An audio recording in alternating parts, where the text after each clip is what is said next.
The Barbie movie is an interesting one. Yeah. Because it is clearly a movie that's made for girls and everybody else. But also, it's a Barbie movie. Barbie's appealed to girls.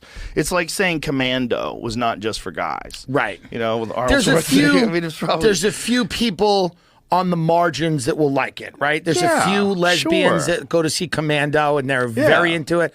Few gay men really love Barbie, but the vast majority, it is gender specific. Yes. Yeah. And there's like a tremendous amount of outrage about that movie. And when I went to see it, apparently people are upset at my reaction to it.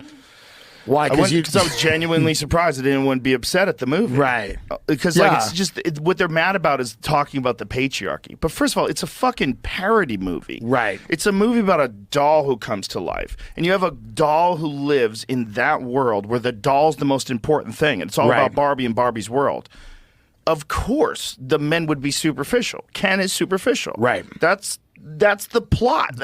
How else are you going to make a Barbie movie where Barbie comes to life? I mean, it's a great juxtaposition, like seeing the difference between the world of living human beings, where men are running everything, and the world of Barbie world, where the Barbies are the Supreme Court, and they all wear bikinis on the Supreme Court. That's funny. It's funny. That's funny. Dude, it's a funny movie, man. Yeah. It's like, I just don't understand why people would get so upset at this movie that's just not made for them. Well, because it's how you said it. It's how you make money. Yeah. But So it's that's like how this you make culture money. war aspect of it. It's like, come on, people. Well, there's, I think, an idea that, that everything that's out right now, there's political implications to everything. Everything. And that's kind of exhausting, right? It's tiring, right? Figuring out if your yogurt is woke. Like going through your opening your refrigerator and going, what's woke? Is the mustard woke? It's crazy. And I think people are a little sick of it. And I think it's a little, first of all the food's poison. Let's start there. That should make more sense. It should be the barbecue sauce is liquid sugar poison, not does it want trans people, to fucking take their tits out at the White House. It's food, and it shouldn't, but it's a level of wild that, I don't think people were prepared for. I think Bud Light made a little bit of a mess, right? Yeah. They put Dylan Mulvaney out there, and then I think people, were kind of like, hey, what's going on? And then it just became a firestorm, and then like everything else is like contagion. Yeah. So it spreads now. And now it's like, well, what is Chick-fil-A doing? Are they doing stuff that they shouldn't be doing?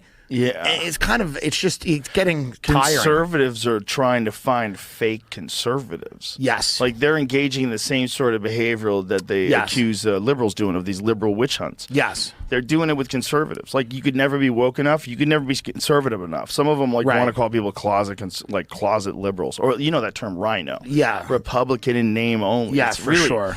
It's the tribal war between human beings that seemingly will always exist. It'll never end. It's so fascinating how that mindset just takes new forms, you know, and has the same behavior that the thing that it hated decades earlier, like on the left, like this want for war in Ukraine, this trust in the military-industrial complex in Ukraine. Like, what happened to you guys? Yeah. Like, you guys are a totally different thing. Like, no one's discussing. Every argument made against, rightly, the Iraq war and the Afghanistan war. Like, what's the plan? Yes. We're going to be in a quagmire. Yes. The money would be better used at home. All of those arguments were used, ad nauseum by people on the left, and they were right.